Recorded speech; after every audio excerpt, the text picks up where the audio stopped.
Listen up, Vegas. Welcome to the Slaughterhouse. Perfect!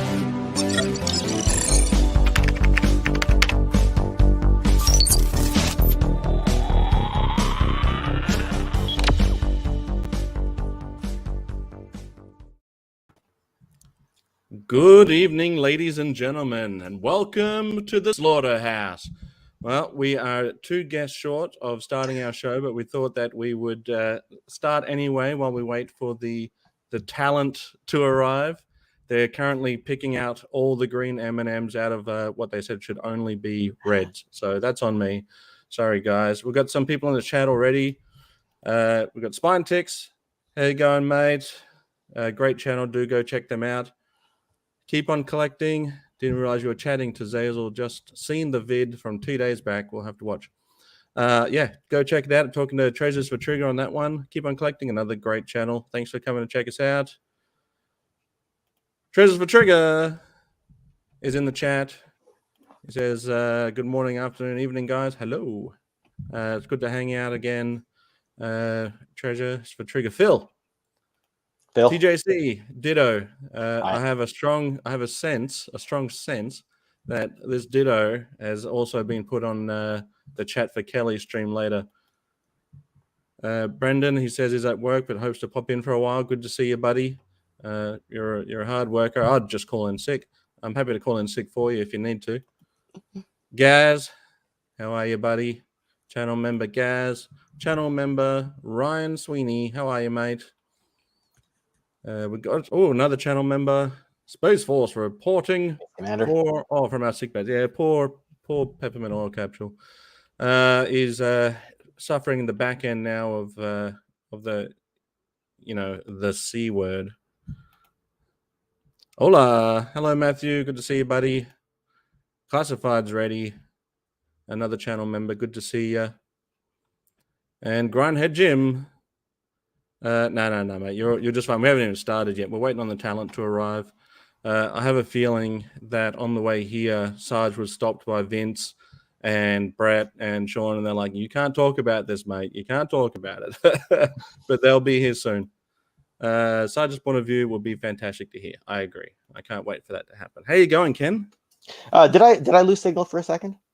Well, I was too busy reading, and I can't do two things at once. Good, because it's all good, because all of a sudden it said you're disconnected. I'm like, no, I'm not. And I tested my signal this morning, as you know, from the other streams that I was on. But yeah, hey, excited for this. This is a hot topic and a hot button, and it right. Will always be. Like, you could basically do a straight to movie. Not even straight to TV movie, but like a movie on this kind of thing. You get the right person to play Brett, the right person to play Vince, the right person to play Sean. Wayne will be Sarge. We already know that. Right. Wayne Mati. So we already know that. So he can be Commissioner Sarge or Sarge in his prime. Doesn't matter. Right. That's right. But there's just been so much coverage of this particular topic between the 1998 Wrestling with Shadows DVD.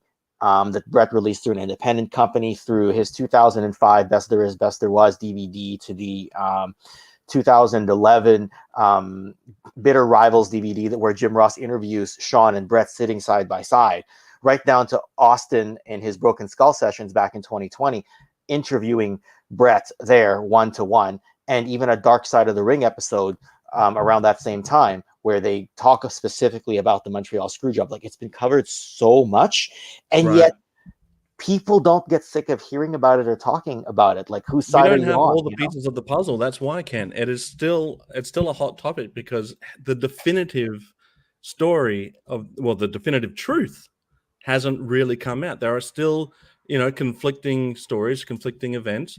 We'll just throw out a couple of shout outs just real quick. The Break Room podcast. How are you guys? Yeah. Definitely go and check them out. They're doing good stuff over there. Woodman29, hello. Good to see you. And Luke Smith, 10 Hut. Hut. Forward march.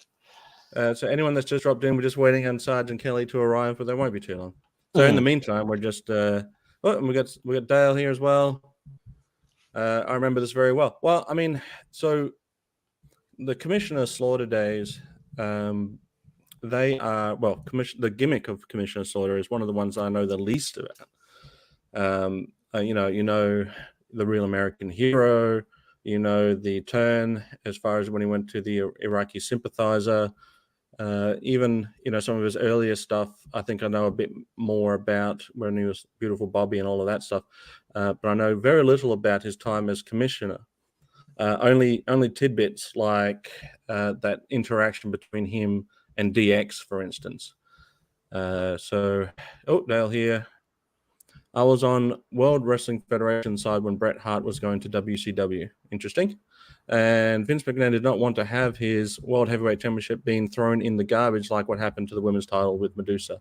So, all right, Ken, let's get into that for a minute. Where do you stand as far as what Bret should and shouldn't have done as far as the belt was concerned? The title, and there are going to be a lot of people who feel exactly like how Dale felt about it, because from the view of what happened with Medusa throwing the belt in the trash, could it repeat itself? Now, you got to bear in mind that Medusa started with WCW, came to WWE. Yes, she was the women's champion, but she was not a firm on main eventer, right? Hey, Blues. And Bret most likely had the integrity to be able, he did have the integrity to be able to say, Bischoff, I'm not doing that. He was the hottest star in the other company, right? He's not going to tarnish himself to his fans. However, it is the world title. So could Vince stake his company on his top star's integrity and nothing in contract? I get that. Right. Now, Bischoff has gone on record and said that he was already knee-deep in litigation with the WWE at the time because of the Hall and Nash thing. They defected and they acted exactly like Diesel and Razor, or very closely. Right. Diesel and Razor. Yeah. He was already knee-deep in litigation for things like that, let alone to be able to compound the issue by throwing something in the trash. But if you're Vince and the title is that important to you, can you stake it just on that? Because there's nothing to stop Bischoff from doing it again and then just getting even deeper in litigation, right? As for where I stand, look, Bret had something, and it's going to be hard to convince somebody who is from Canada, whose favorite wrestler of all time is Bret, who watched the Screwjob and knows where he was sitting, in which part of the city, in which bedroom, and the time on the clock when the Screwjob happened. It's going to be hard to convince someone like that Bret was in the wrong, right? Was he partly in the wrong in terms of how he handled it? Possibly. It's just that he hang on. Oh, go ahead. As you were. Good evening or good morning. Well, good morning from Australia, Sarge. How you going, mate? Good. How am I? Am I in the camera, or should I turn it sideways? Well, we can see you just fine. However you want to do it. We've got ours on a sideways setting, but I'm not going to tell you what to do. Oh, you have. I lost it. Here. No. Oh, no. I can't see you. You're camouflaged. The good old days. Chen over there. Chenny. It's me. Sarge. I'm in a hotel room. I hope the background's okay. Yeah, it's fine. You're it's good. Nice hat. Let me tilt it. See if I can tilt. Yeah. StreamYard likes to play games. StreamYard likes to play tricks.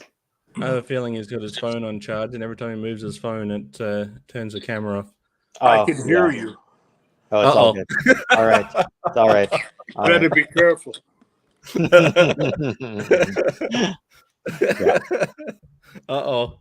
Yeah. So, all right, we were just talking about what we know so far. Let me try it down this way a little bit. No, this isn't OnlyFans, Sarge. You're going to have to move the camera up a little bit. I think StreamYard is reversed, right? Like left is right and right is left. Right. So I don't know if up is down and down is up. No, up is up, down is down. Okay. Hello, Scott. That better? Yeah, that's fine. I reckon We'll just go with that. Right there. Perfect the way you had it. Okay. Let's not stress too much. Kelly's running late, so what we'll do, Sarge, is we'll start talking about we're doing a two-parter today. We're doing part one over here is leading up to the Montreal Screwjob, and then we're going to hit the meat and potatoes of it over at Kelly's channel after this stream, and go into what happened after the after effect and the what happened specifically. So if you wouldn't mind talking us through a little bit, Sarge, about how you first started as commissioner. Are we starting now? We are live. Okay. I have to go shut a door because it's awfully noisy. That's fine.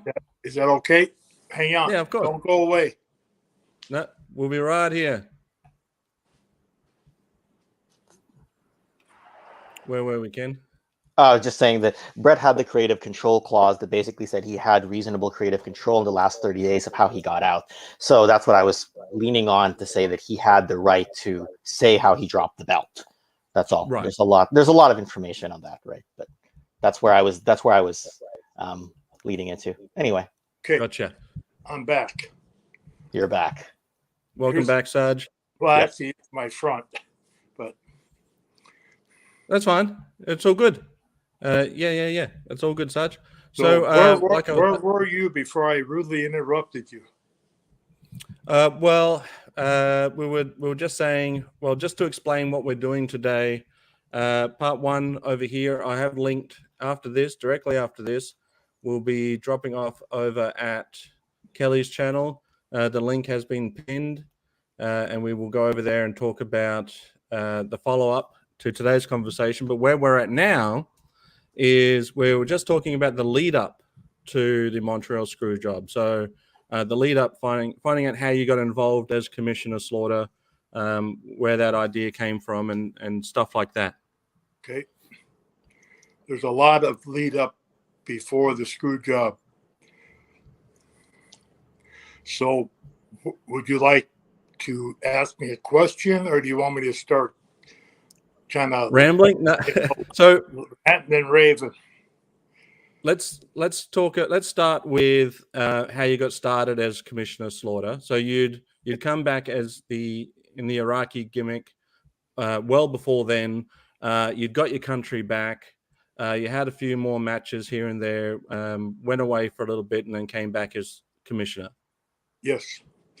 I was given a call by Vince McMahon, and he said that the commissioner, Gorilla Monsoon, was having some health problems. And he wondered if I would kind of give up the wrestling career for a while and jump into the shoes of Gorilla Monsoon. So I said I'd give it some thought, and eventually I conceded to him, and I became the commissioner of the WWF at that time, just about into the WWE. So that's how I basically became the commissioner. So what kind of things? Position. What kind of things did you do to differentiate yourself from Sergeant Slaughter and Commissioner Slaughter? Well, Vince McMahon brought me into his office, and he said, here's what we want to do because of your legacy, because of what you've created, and went through the whole, pat me on the back and got my ego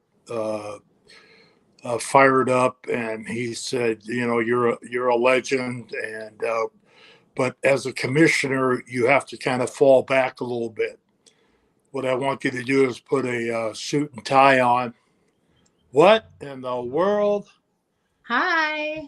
They Hello. said she looked a lot like me, but she's really looking like me today. Is that a mustache? I Kelly, can't believe it. How did you do that so fast? I'm so sorry I'm late. Thank you for waiting is what you're supposed to say. You're not supposed to say sorry for I'm late. Thank you for waiting. Yeah. Well, yeah, I mean, you never make the talent apologize for turning up late, do you? Sure. It was out of my control, and my children are watching Shrek. So hopefully they will be occupied and we won't hear any screaming, and it'll be fine. Right. Oh, the joys of parenthood. Not a problem. Classified, thank you for the super sticker. If anyone has questions they want to drop in the chat, they can do. Don't forget to hit that subscribe button as well. And we do have a pinned comment as well for where we'll be jumping over to part 2 on Kelly's channel. I do want, before we move any further, Kelly, I want to say that was hilarious. That app that you use, the face filter, where you put the mustache. Oh my god, that's so good. That was on Facebook, wasn't it? Yeah. It was a reel on Facebook. Yeah. I saw that. I didn't get a good look at who or what it was or who. So now I know. Right. When you're scrolling quickly and you're like, "Well, what's that?" and then you kind of move on because you're in a rush. I gotta say, it looked exactly the same. There was, that's, you had me fooled. Yep. I think you got to start growing him, I guess. I think you should start growing for real. I should start growing one. Well, I'm staying out of this one. I've never tried not to grow one. I just don't grow one. At one time, I was going to grow my eyebrows out and comb them back, but it didn't work. They just don't grow that long. No, mine are getting there. Trying to get that pompadour, that Elvis Presley look, but the eyebrows just didn't come through, and they kept going to the side. Okay, so where were we? Well, Kelly, where'd you get your shirt from again? That's a hilarious story. I got it from that guy right there, sitting right there. He brought it to me and he goes, "Look, Kelly, they're selling shirts with our logo on it." And I said, "That's not our logo. That's Zazel's logo." And he went, "Oh, copyright, copyright infringement." But he bought one, and I wear it all the time now. No, it's a good shirt. I'll have to get the Kelly version of it and wear it on my show. Yes. Did that ever finished setting up? If they have one, tricky. If we could only get one your size. Of what? The Kelly shirt on my size? Is that? Are you fat shaming me? To get a Zazel size. I feel attacked. I feel personally attacked. I'm sure it'll fit. I think I'm sure it'll fit the body. It's getting it over your head. Beard gets in the way. He's got a big head. Just kidding. All right. Okay. Let's get. So, Sarge, you were saying before you started telling me I have a big head, which might be true. That Vince said you have to start dressing up, wearing a suit and tie. Yes, he wanted me to wear a suit and tie, and I was not allowed to use the slaughter cannon on any of the talents, and I wasn't allowed to put them in the Cobra clutch. And that I had a strict set of rules that I had to go by, and there were no rules.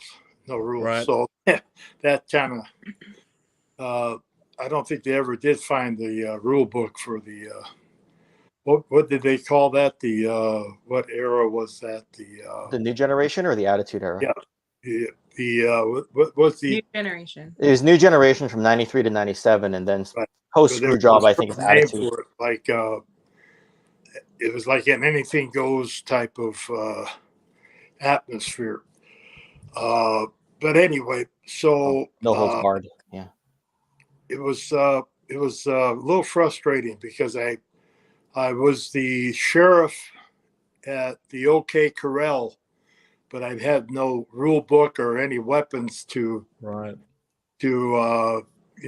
put my foot down, basically to be the law, to be the sheriff. And so it took a lot of hard work to get these guys to even listen to me, because little by little they found out that, he's going to yell at us and tell us this and that, but, we'll find loopholes and get around it. So that was the way I was brought into as the commissioner of the WWE, and so that's how it all basically started out. And I remember I had the Heart Foundation, I had the DX, I had the Guerreros, and a bunch of other groups. There was the guys at the Rock when he was first joining up with the Fashion. The Nation, or who? Yeah, Ron Simmons and I think Nation D'Lo Brown, a couple Nation others. of Domination. So I had all these. I don't want to say gangs, but that's what they were. They're a bunch of gangs, bunch of hoodlums. Well, you had so many. You had the Lost Boricuas. Yeah. Yeah. So it was tough. It was rough. Yeah, I didn't know what I had gotten myself into, but on the other hand, it was fun too because back then we ad-libbed everything. There wasn't any scripts. There wasn't anything that had to be said or couldn't be said. So it got to be kind of fun because we would actually try to make ourselves laugh. We try to do things to make the other guys laugh on live television, on air, and so it became a challenge. It really became a challenge, but it was a fun challenge. It was a good challenge. So I've got a question here from the Break Room podcast. Great channel, go check them out. We've heard a lot of fans hating you when you turned on your country, but what are some of your favorite fan interactions?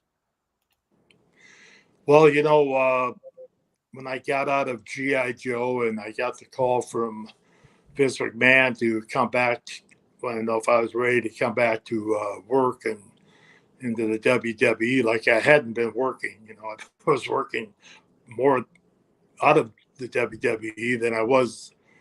So anyway, I said, yeah, I'm ready to go back to work. And then when he came up with this idea, I figured, when I sat down for dinner with Kelly and her sister Nicole and Diane, their mother, and I told him I was going to meet Vince McMahon because he had an idea to bring me back in. We all thought it was off of G.I. Joe, the real American hero. And I said, I know Vince, and he'll probably want to bring Sergeant Slaughter back and be the real American hero. Right. He could do. And of course, when I got to his house, he had a whole different idea. He wanted to make me the Iraqi Sympathizer.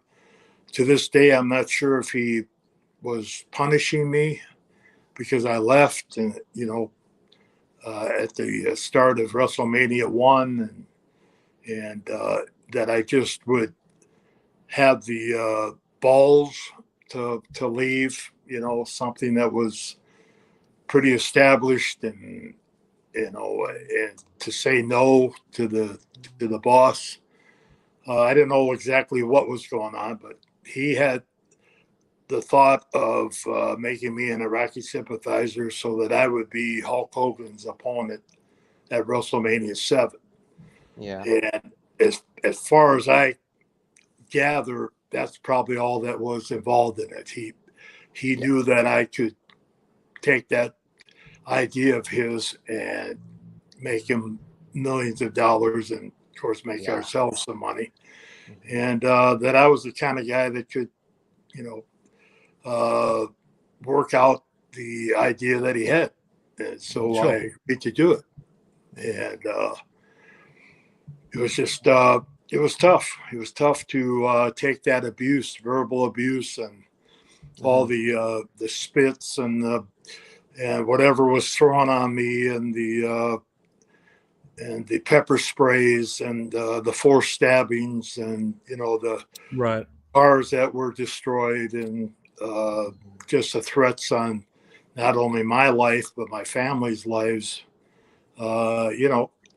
Nobody had ever seen anything like that before, and of course, I poured gas on the fire. I didn't, I didn't turn the other cheek or go backwards or say time out. I went full stream ahead. You know, I didn't back off. And in fact, Vince McMahon a couple times came to me and said, "Easy, easy." You know, Right. you go too much over the line, I'm going to have to pull you back. I said, whenever you want to pull me back, you just tell me. But you gave me this character, and I'm going to play it, you know, not only as you wanted it, as I wanted it, but the way I think it should be done.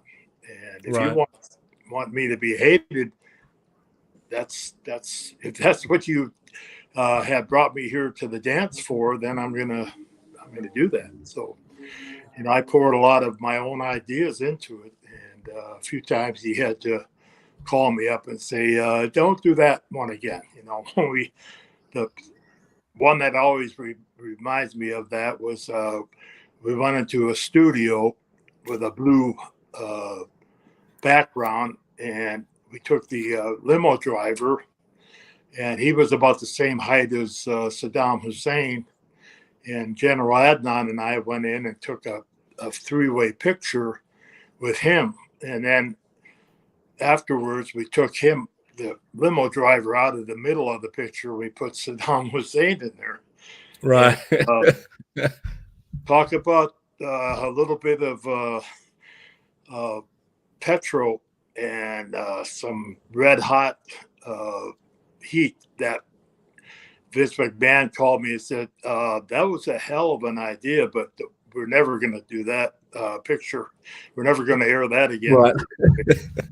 I almost lost my sponsors and my television stations. And, because they thought it was real. Did they? They thought it was real. They USA thought it was Network. Saddam Hussein standing. Yes, yeah. USA It Network. was a pretty good. The picture did look pretty authentic, though. To be fair, yeah. It was. It wasn't just a quick copy and paste thing. It was very well done. We've got a question here from channel member Ryan Sweeney, $10 super chat. Well, thanks, buddy. Ryan says, "Hello, Sergeant Kelly. How was it working with Jim Cornette? Thank you as always for taking the time for all of us fans. Yo, Joe." Yo, Joe. Joe. Jim Cornette, pretty much close to a genius in this business. Really great on the microphone, knew his character, knew the business really well. He knew the, I guess, the psychology pretty much of the business, and wasn't afraid to tell you if he liked you or didn't like you, or if he liked a match, didn't like a match. And he's that way today. Yep. Huge collector of magazines and comic books. And we always got along very well. And anytime he would come to me, because at that point in when I became the commissioner, he was pretty much into the booking end of it, where he was in the production end. And he would every once in a while throw an idea to me. And if I thought it was good, I would use it. And if I didn't, I didn't. But at least he was, you know, throwing things out there because he got into it also. He was like, he loved that character, and he loved me for having the kahunas to go ahead and do that, you know, because being the so-called villain in the business, he knew what kind of, you know, heat there was and what kind of problems it can create. But he knew I was a professional, and that when I got done with all that, I just put the stuff in my bag and I got in my car, and I either went to the hotel, or if I was anywhere as near my home, I would go home, and that was the end of it. I didn't, you know, as Kelly will tell you, there wasn't a picture other than my office a picture of me in a wrestling outfit. There wasn't a picture of me with a championship title belt or anything like that in our home, because that wasn't me. That wasn't their father. That wasn't Diane's husband. That was a character of the Sergeant Slaughterhouse. Hogan needed a fresh opponent, though. But it was always good to get, you know, little things like Cornette and Pat Patterson was very good at, you know, throwing some ideas out, and what would happen if you did did that, and sometimes you take it and sometimes you didn't. You just Yeah. I always like to do it personally my own way, but Sure. you can't always do everything on your own. Mm-hmm. It's nice to have someone to bounce ideas off anyway that doesn't have any personal gain from it, just wants to see the character grow. Speaking of Yes. Diane, though, happy birthday to Diane, who recently had a birthday. Yes. Was it 21 again? 21 again. And we have our niece, or Kelly's niece, and my granddaughter turned 18. So Oh, well, happy birthday to Happy birthday. Yeah, Diane happy and 18th. Diane and I had 52 years, July 18th. So a lot of big things in July. Yeah, right. Well, Yeah. there you go, guys. Yeah, very good. The reason why I want to bring up Diane again is that she had all the good ideas and told you when you had a bad idea, and sometimes you listened and sometimes you didn't. So Right. when it came to did you have much input when it came to the commissioner days? Was she like, oh yes, please take this role, this will be so much better, wear a suit? that was a lot easier,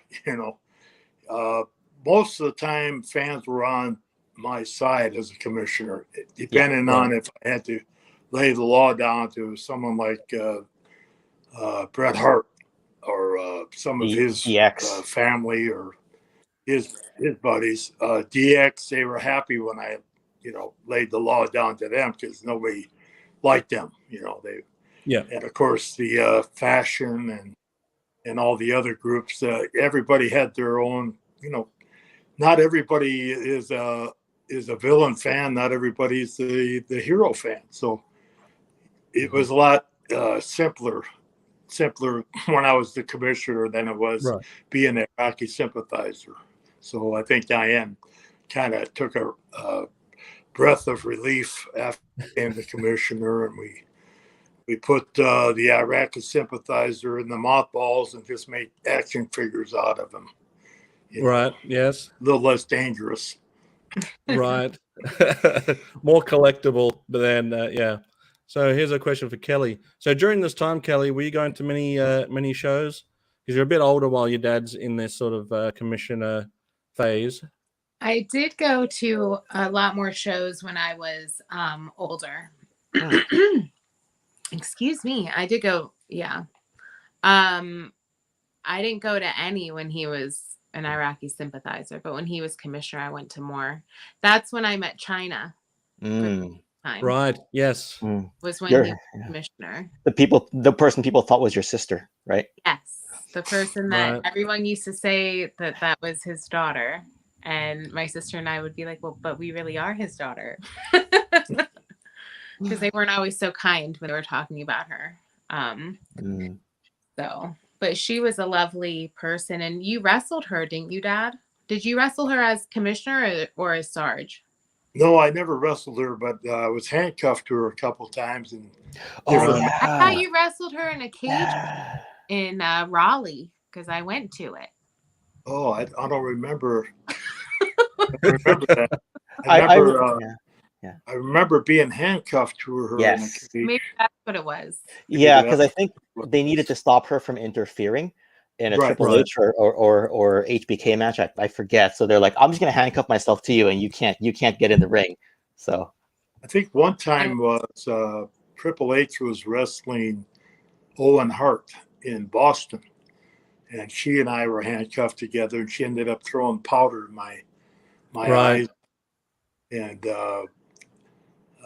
Triple H was able to get the 1, 2, 3 on Owen, and she literally beat the heck out of me until they got the powder out of my eyes and got the handcuffs off of me.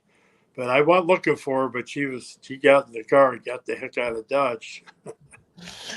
So keep on collecting. Like I would remember being handcuffed to China too, Sarge. Yeah, if you're going to get handcuffed to anyone, China is a good one to get handcuffed to. I mean, it's going to hurt, but she was a stunner. She was a beautiful woman inside and out. She was, and I saw her. The last time I saw her was at Roddy Piper's funeral, and I didn't even recognize her. And she came up to me and gave me a hug, and it took me a couple of minutes to figure out who it was.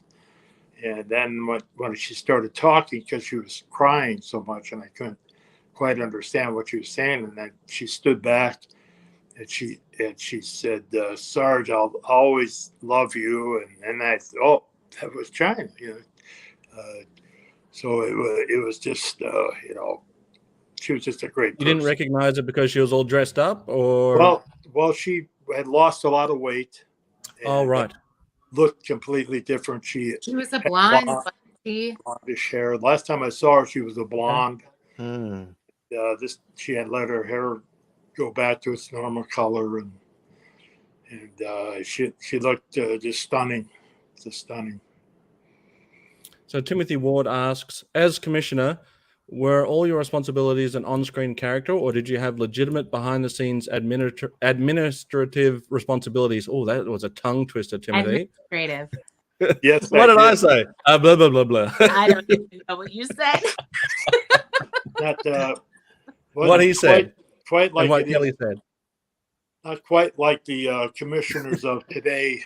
I think they call them commissioners.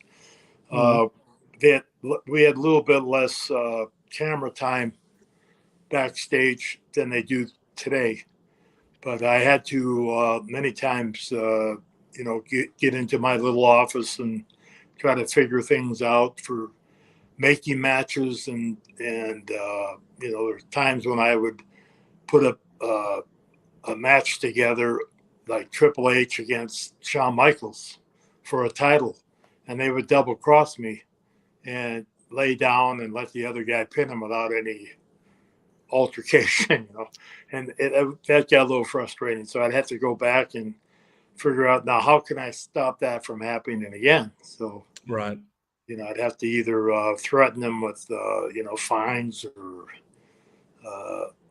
all types of different ways that they would do that again. It wasn't fair to the fans, but they wanted to really, we start the show out where I put the law down and say, you're going to wrestle Triple H tonight, Shawn Michaels, for the title. No way, we're not doing it. And they'd argue and fight, and China would get involved, and she'd get after me, and that was the main event of the night. And go out there, and they would all through the show, they'd be like not talking to each other, and I thought, well, I really got him this time. I really got him. And they'd go out, and the bell would ring, and they'd do this crisscross, and Shawn Michaels would fall down, or Triple H would fall down, and the other one would cover him. 1, 2, 3. And there was it just wasn't good. That was great. I vision, and that's not what the people wanted. They started booing me because I made the match. Yeah, I have a very fond memory. They outsmarted me. Of course, I get those days. Probably wasn't hard to outsmart me, but I remember that night quite vividly because that was the night after In Your House Degeneration X, where you wrestled Triple H in the boot camp match. Right. And then the next night, you came out and Triple H was like, haha, I beat you. I think you kayfabe wore a neck brace. And then I think the way it went was, correct me if I'm wrong, you said to Shawn Michaels, you haven't defended the European title in 60 days. You're supposed to defend it every 30 or something. And you said your opponent tonight is Hunter Hearst Helmsley, and they're just livid, and they spend the whole 2 hours like, I'm as good as you, Sean, and you don't deserve the title shot. And you had them all the way fighting to the ring until the bell rang, and they did that weird crisscross and Sean lay down. I remember that night very well because that was so well scripted that night. You played that character to a T. You played them, they played you back. It was what a gorgeous night of storytelling that night was. It was well done, very well done. December 1997. I'll never forget that one. So, you get a salute from Bird Gang 31. As you were, welcome to the Slaughterhouse.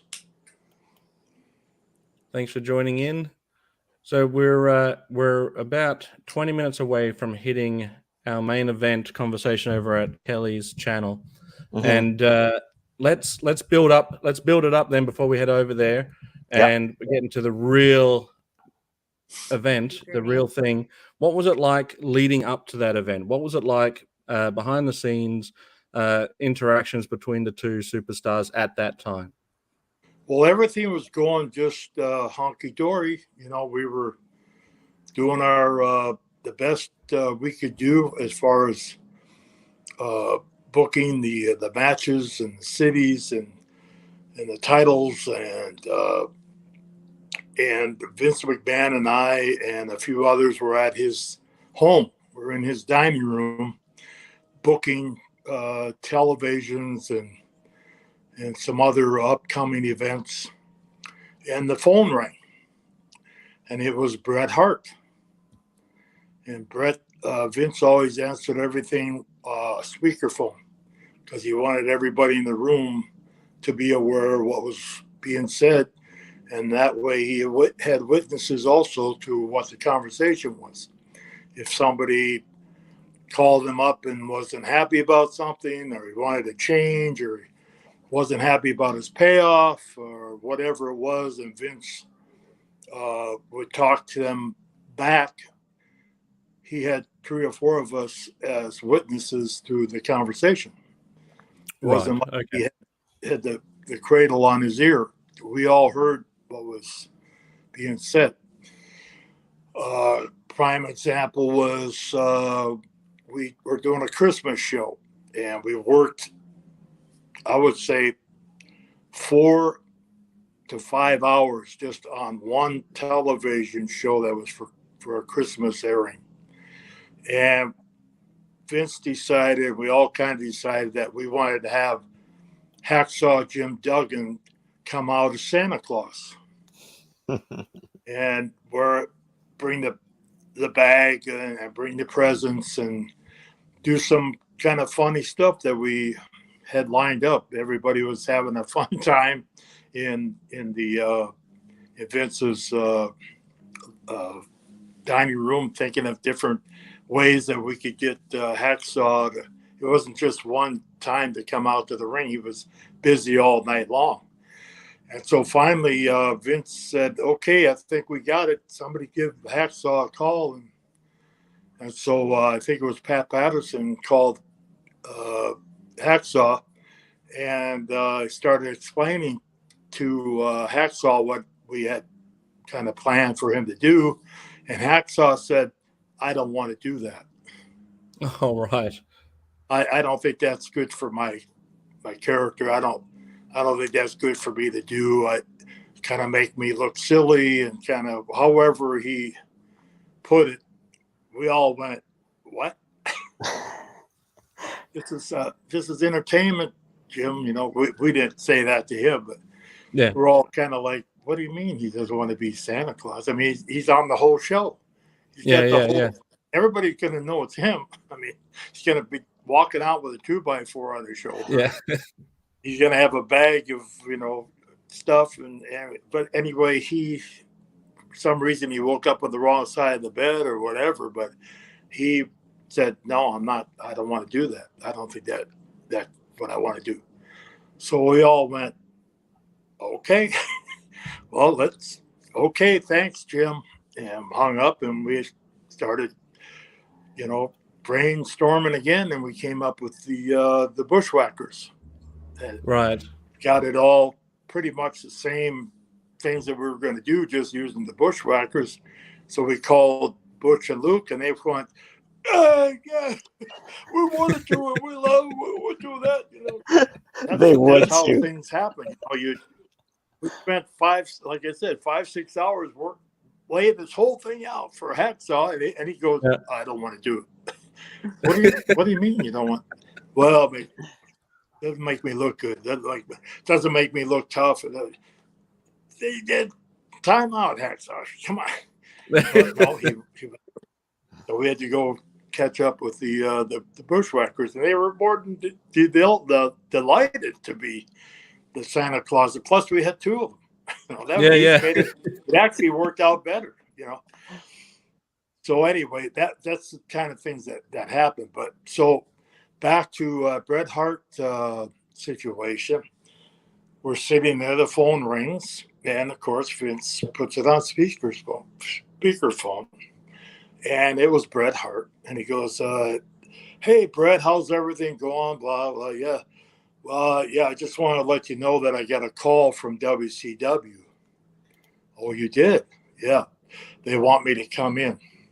Oh yeah, they want everybody to come in. You know, Ted Turner got the big checkbook, and they're trying to steal all the talent from the WWE and the AWA and whoever else was in business. So Vince says, "Well, what are they offering you?" He said, $1 million.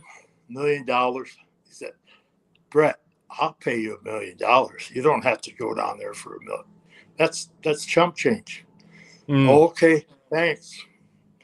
So by one phone call, Bret ups his, I don't know what he's making back then, but all of a sudden he's been promised he's going to make $1 million the next year. That was a pretty nice phone call, you know. Yeah. So we continue. Yeah, I'll take that phone call any day. Yeah, we go through the rest of the day. Phone rang all the time. Phone rings again. Hey Vince, Bret. Hey Bret, how did it go? Good. What'd you tell them? I told them. What'd they say? They offered me $1.5 million. Oh, right. Oh.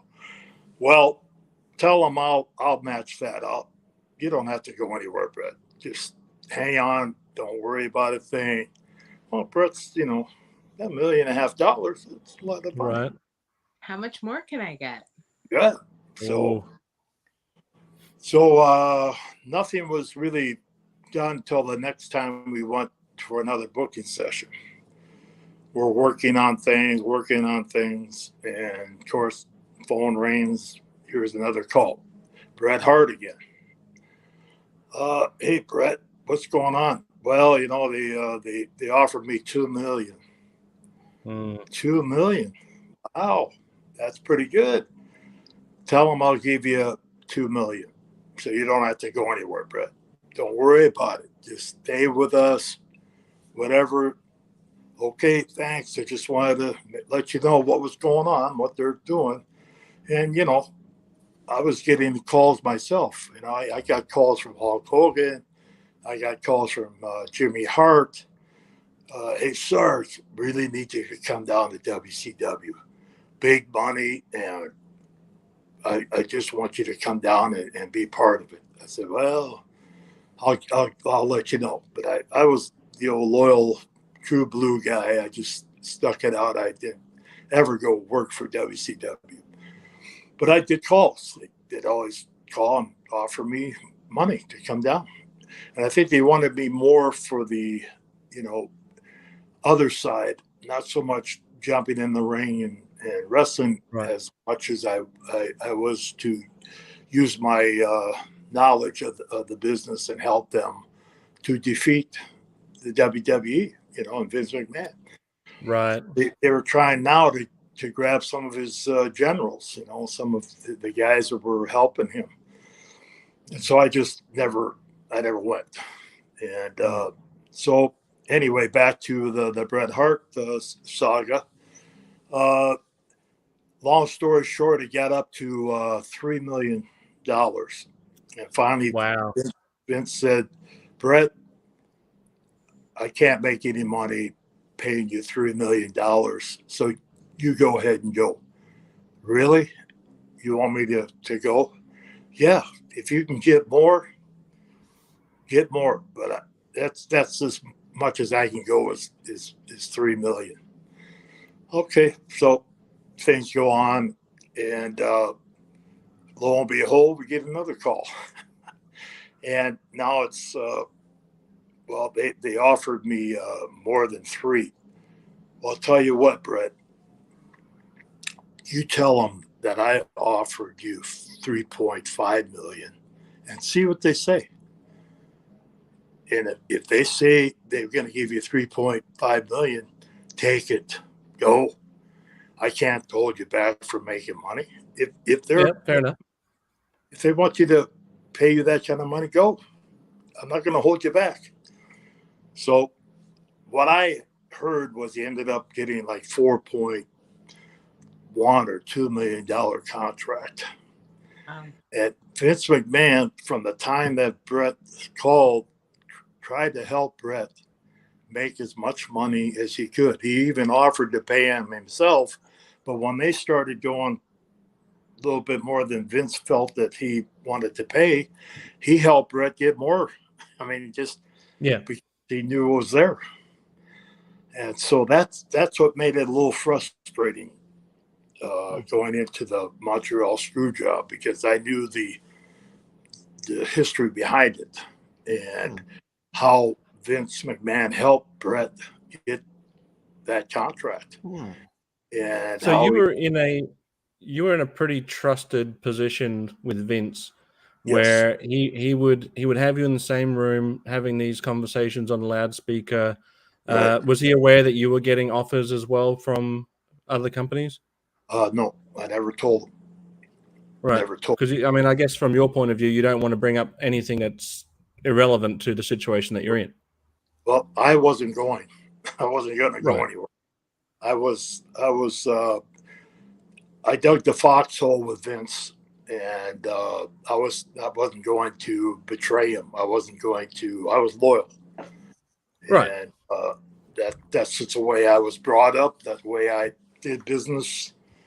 And if you can't trust somebody, you haven't got a whole lot going on for yourself. So I wanted him to know that whatever he told me or I overheard, or if he wanted to tell me, it stayed with me, other than right now, of course. Right. But that's what happened. And I just was loyal. And I said, I'm not going, I don't know what would have happened if, WCW or Hulk or Ted Turner or Jimmy Hart might have called up and said, "Hey, Sarge, we want you to come on down. We'll give you $5 million. I might have to say, "Hey, Vince, can I have a word with you over here in the closet?" Right. I'll buy lunch today. But I need to talk to you about something. But it never got to that. I never was given an offer of a whole lot of. They just wanted me to come down to, help defeat, the dragon. Yeah. Right. So, but I was a witness to those conversations, and I wasn't a witness to everything because I wasn't in Vince's office. I wasn't there when he was talking to Brett on the side. But I knew how it started. I know how it all got created to where Vince felt that, I know Brett's a hell of a talent, but I can't pay him more than what they're offering. And they're offering all this money because they think it's going to hurt him. It's going to hurt Vince. But Vince, he still was able to defeat them no matter what they did. So with Shawn Michaels, then he was being pushed to be the face of WWF at the time, right? To be the big shot, to take over where whatever Bret Hart would have left as an empty hole behind. Would you agree with that, Ken? That they were doing that?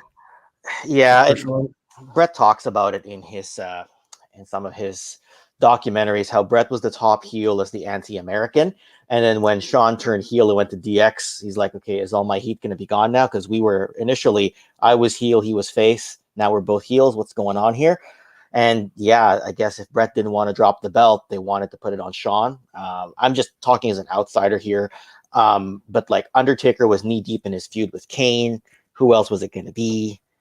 I don't know. Austin was coming off a neck injury and was the Intercontinental title. He hadn't been built up yet. So how could it else have worked out? So I guess they wanted to go with Shawn. So what kind of heat then, Sarge, was happening behind the scenes with Bret Hart and Shawn Michaels? Oh, they had some fantastic matches.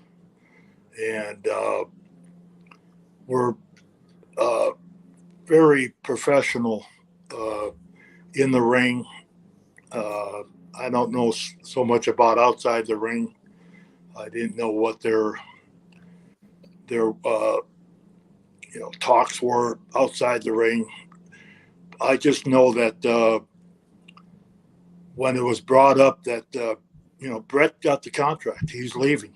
Everybody knew he's leaving. So Vince says, pretty much in the production meetings, I don't want to have happen what happened with Alondra, or whatever her name was. Alondra Blaze, Medusa. Blaze, Blaze, yeah. taking my titles and throwing it in the garbage on live television. Don't want that to happen again. So whatever we have to do, we have to stop that from happening, because at that point we were still taping.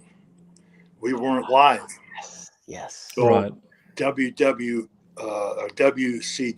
was telling what was going on in our shows before it happened, because they got wind of what was going on our taped shows, which was their biggest downfall, because when they started broadcasting what was going to happen in the shows, people said, "Oh, I want to watch that." So we actually started getting, I shouldn't say we, the WWE started getting more ratings, bigger ratings, because people were switching channels to see what was happening on our shows, on the WWE shows, and making sure that what they were saying was happening. It's like knowing that let's say the Superman movie came out, and somebody says to you, "Oh, he's gonna fly up to the moon and come back in 25 seconds." Well, I want to see that. I can't see that happening. It's not probably a good example, but they just wanted to make sure that they were on the up and up. They just wanted to make sure that the WCW wasn't telling stories, So we're starting to get ratings. WWE starting to get ratings because people are switching over, watching the show. And of course, we were rebuilding. We had Stone Cold Steve Austin, of course, Undertaker, and a bunch of great talent. The Rock had a young Rock, and all the other people that were involved. Kane, Triple H, Mankind, so many. Shawn Michaels. But it was grapevine that Brett got this nice contract and he was leaving. So now it's time to figure out who Vince wants as the champion. And Vince thought, well, I think Shawn Michaels would be the best fit, because he's a great talent, good on the microphone. They're already over with, the DX and everything like that. And it just got to a point where Brett decided, I don't mind losing to Shawn Michaels, but I don't want to do it in Canada. And of course, Vince said, well, that's where the event is. It's in Canada.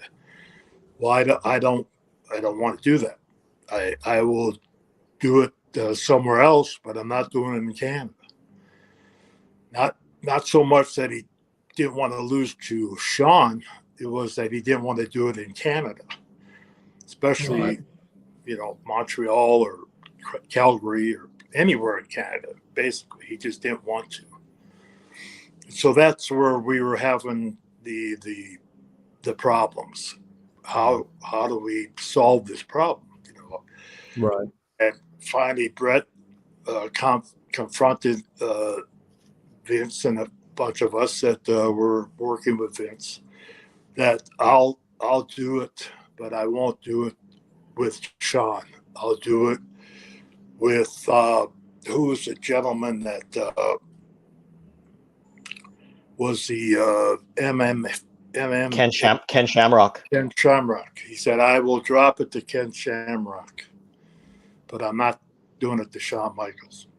Then Shawn got wind of that, and that made Shawn mad. So then that's when the feud kind of started.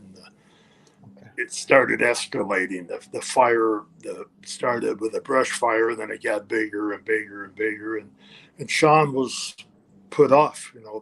What do you mean you won't? He doesn't want to do that for me. In our business, doing a favor, Brett grew up in this business. He knows what doing a favor is. And he's doing a favor for somebody that he feels is more legitimate than Shawn Michaels. But that wasn't I don't know if kosher is the right word, but in our business, you just do it. Especially if you're going to make $4 million. Right. Why wouldn't you? Just because it's Canada? I mean, it kind of frustrates everybody. All of us that work so hard to get everything, that we did. We worked our, night and day. When you would go to production meetings with Vince, many times it was, 12, 14-hour days, trying to work it out. As I made an example, we worked 4 or 5 hours with the hacksaw thing, and all of a sudden he goes, I don't want to do it. Well, then you got to start all over. You got to figure out who can do it. Wow. So it was just frustrating for all of us that why is he being, that way? He's leaving. He's getting this big money, which Vince helped him to get. Right. He talked it up, yeah. And I love Bret Hart. I love him to death. But I just thought he was wrong.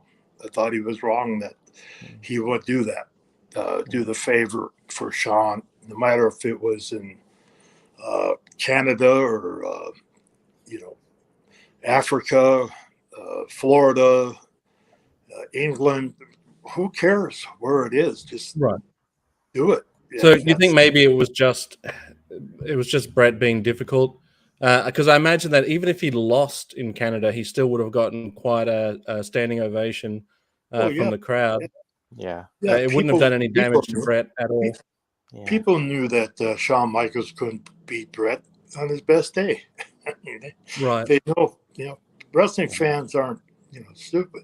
We don't ever want wrestling fans to think that we think they're stupid. I mean, that's not the point. That's not.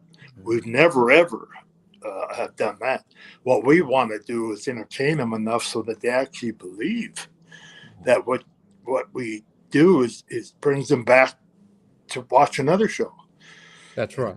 That's the whole point of the business. That's why they call it entertainment. It's. So just very quickly, we got a very generous super chat from Jason Stillwell here, saying, you, "Hope Kelly does good tomorrow on her Deca Fit." Am I pronouncing that right, Kelly? Is it Deca Fit? Deca, yep. Deca at the Deca. Also, Classified Serpentor was recently shown, and I promise I will never have Serpentor beat Sarge when I play with them on my dining room table. Thanks, guys, for the evening. God bless you. Yo, Joe. Yo, Joe. Yo, Joe. Thank you, Jason. I'm actually doing, sorry, let me just take away the conversation for a second. Sure. Doing a Deca Strong, not a Deca Strong. Okay. There's 3 different ones. I'm doing the most basic. There's no run tomorrow. Kelly, you'll never guess who I met today. Who? In Hamburg, Pennsylvania. Who? The gentleman that plays the Sheik in Young Rock. Nice. Oh, really? That's cool. Yeah, he came to the show. He came to the show and introduced himself. That's and cool. He said we talked about Wayne, Maddie, and how what a great guy he is, and how much he loves playing Sergeant Slaughter, and looks like they're going to do a third season, and they're going to do it in Memphis. They're going to start shooting in Memphis. Oh, that's so awesome. It'd be a lot closer for us to go to see Wayne. Wayne, yeah. That'll be so cool. I'm sure he'd love that. We talked for a good probably 20 minutes. You know, I had a big line of people, so I didn't want to, you know, keep them waiting too long. But he came back a couple of different times to say hello, and then got some pictures together. And but I was just he's well put together, that boy. Man. I got to meet him. I got to meet him when Wayne was wrestling here in Queensland. The whole crew were there. The whole crew were there, and yeah, I got to get a photo with him. He was super nice, nicer than you would expect someone to be who plays the Sheik. But he had the mustache and everything. Did he still have the mustache when you saw him, Sarge? He had a mustache, and he also grew his beard back.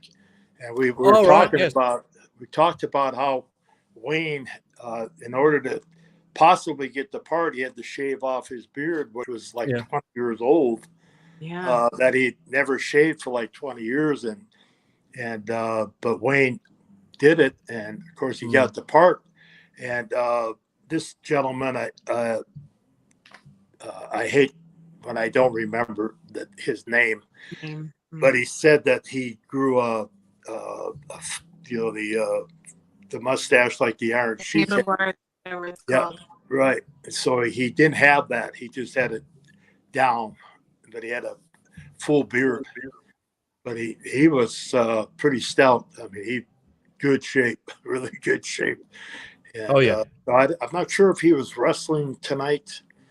After we left, we just did autographs from like 10 to 4 o'clock, and then they closed the building down and put the chairs up, chased everybody out, and then they let everybody come back in.